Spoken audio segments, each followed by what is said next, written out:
हाय दोस्तों, नमस्कार।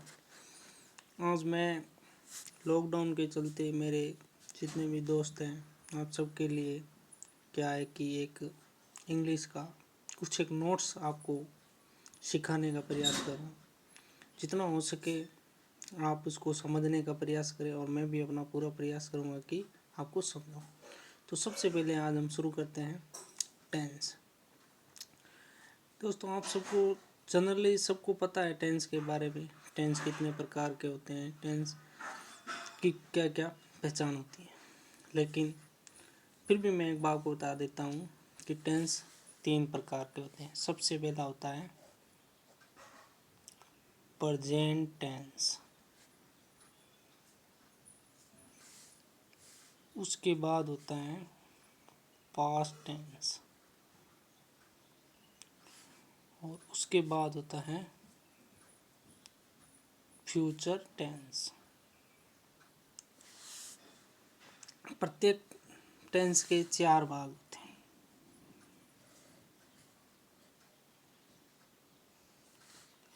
जैसे प्रेजेंट टेंस की बात करते उसमें हो जाता है प्रेजेंट सिंपल, या इसे इंडेफिनेट भी बोलते हैं, तो मैं यहाँ सिंपल लिख देता हूँ।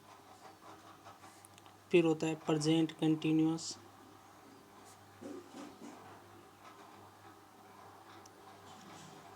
फिर होता है प्रेजेंट परफेक्ट,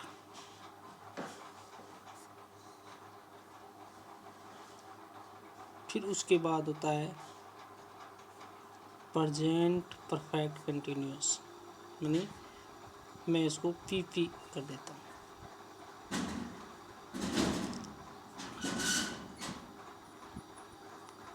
ठीक है दोस्तों, समझ में आया? ये हो गए। अब हम पर चर्चा करते हैं प्रेजेंट सिंपल की। तो देखिए दोस्तों, प्रेजेंट सिंपल टेंस में मैं आपको वो जो हिंदी में आप सीखते हो ना कि जिस सेंटेंस के या कोई भी वाक्य हिंदी का तो जिसके पीछे था, ये वो मैं तरीका नहीं सीख। मैं आपको उसे एक शॉर्ट तरीका ये कर।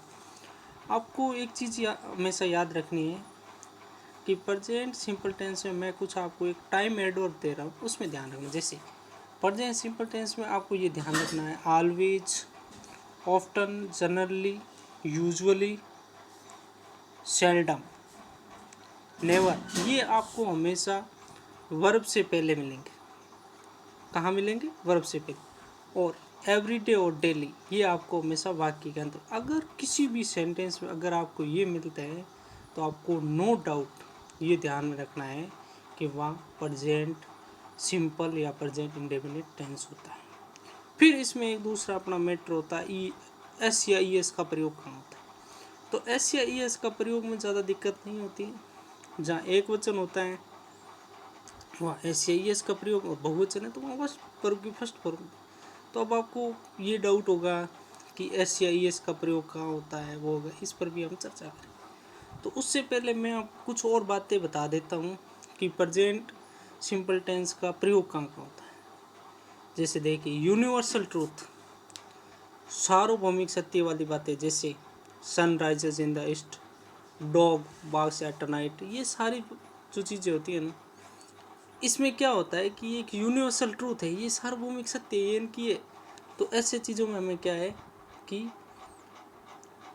वर्ब के साथ एस या ई एस या फर्स्ट फॉर्म का प्रयोग होता है।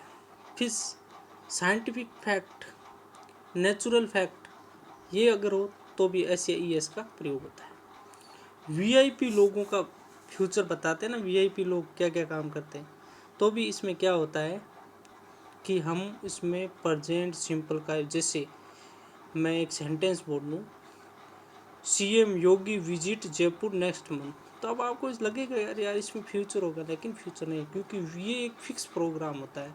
जहाँ फिक्स प्रोग्राम होता है वहाँ कौन सा टेंस होता है? प्रेजेंट सिंपल होता है। ठीक है, तो ये सारी चीज़ें आपको टाइम एडवर्ब याद रखनी है। अगर आपको ये टाइम एडवर्ब याद है तो आपको कोई दिक्कत नहीं है और आप आसानी से कोई भी प्रेजेंट सिंपल का वाक्य कर दें। अब एस या ई एस का प्रयोग कहाँ होता है वो मैं आपको कुछ एक चीज़ें इसमें बता देता हूँ। जैसे कुछ एक वर्ब्स होती है जिनके पीछे एस, डबल एस, ओ, CH SH X ये हो तो ES का प्रयोग होता है, वरना S का प्रयोग होता है। ये केवल एक वचन के लिए होता है। अगर ये सारी चीज़ें आपको समझ में आई है ना, तो दोस्तों ये मैं आपको अगले एक वीडियो लाऊंगा जिसमें आपको बताऊंगा कि इनके प्रैक्टिस क्वेश्चन लाऊंगा 20 से 25, उसमें आपको समझाऊंगा कि देखो ये टाइम एडवर्टाइज टेंस की पहचान कैसे होती है। धन्यवाद दोस्तों, ये मेरा एक डेमो वीडियो था। आगे आपको ज़्यादा से ज़्यादा मैं अच्छे से अच्छे पढ़ाने का प्रयास करूँगा।